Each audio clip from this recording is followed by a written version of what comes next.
prions avec la parole de Dieu. Bienvenue dans cette vidéo. Avant de la lire, nous vous recommandons fortement de regarder les vidéos de la première partie dans lesquelles nous avons expliqué le passage de Luc 4, 18, 19. Notons que cette vidéo fait suite à la vidéo sur les proclamations pour l'Esprit du Seigneur et notre mission. Nous allons maintenant entamer les proclamations concernant la bonne nouvelle aux pauvres. Prions. Ô Père éternel, source de toute vie et de toute puissance, je me tiens devant toi, reconnaissant ta souveraineté et ta bonté infinie. Ton esprit, comme annoncé par notre Seigneur Jésus-Christ dans Luc 4, 18, 19, est l'esprit de la libération, de la guérison et de la restauration.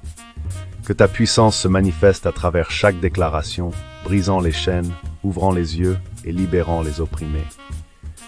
Que ces proclamations ne soient pas de vaines paroles, mais des semences de foi qui portent des fruits abondants dans ma vie et dans le monde qui m'entoure. Je te remercie, Père, car je sais que tu m'écoutes et que tu agis.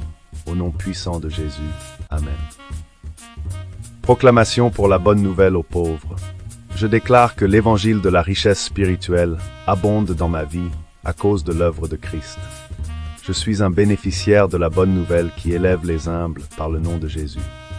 Je proclame que la bonne nouvelle de la prospérité divine parvient aux pauvres d'esprit par l'Esprit de Christ. La bonne nouvelle de la restauration financière et matérielle est ma part, parce que Christ a annulé toutes sortes de malédictions me concernant.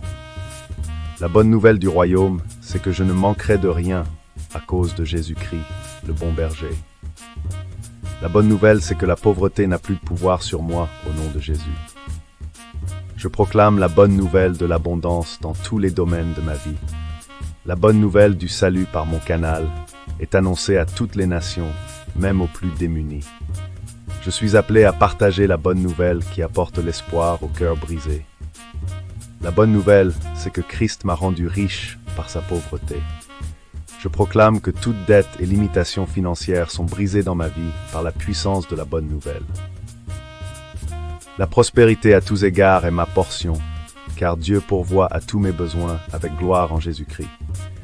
Je suis une source de bénédiction pour les nécessiteux, car la bonne nouvelle m'a enrichi pour être un canal. La faveur divine attire vers moi les ressources et les opportunités pour l'expansion du royaume. Je proclame que la bonne nouvelle transforme ma pensée sur l'argent et les ressources en outils pour la gloire de Dieu. Je sors de toute restriction et de tout manque, car la bonne nouvelle est synonyme de plénitude. Mon travail et mes entreprises sont bénis et prospères, manifestant la bonne nouvelle de Dieu. Je suis un témoin vivant de la provision divine, capable d'aider ceux qui sont dans le besoin. La bonne nouvelle de l'héritage en Christ fait de moi un co-héritier de toutes les richesses célestes.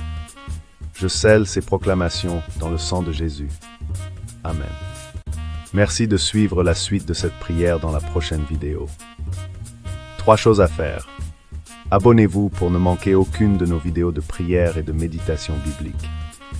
Aimez et partagez si cette vidéo vous a été utile pour encourager votre communauté à prier efficacement. Commentez, faites vos témoignages si cette prière vous avait aidé. Vous pouvez aussi demander une prière spécifique à votre cas. L'Éternel vous bénisse et vous garde.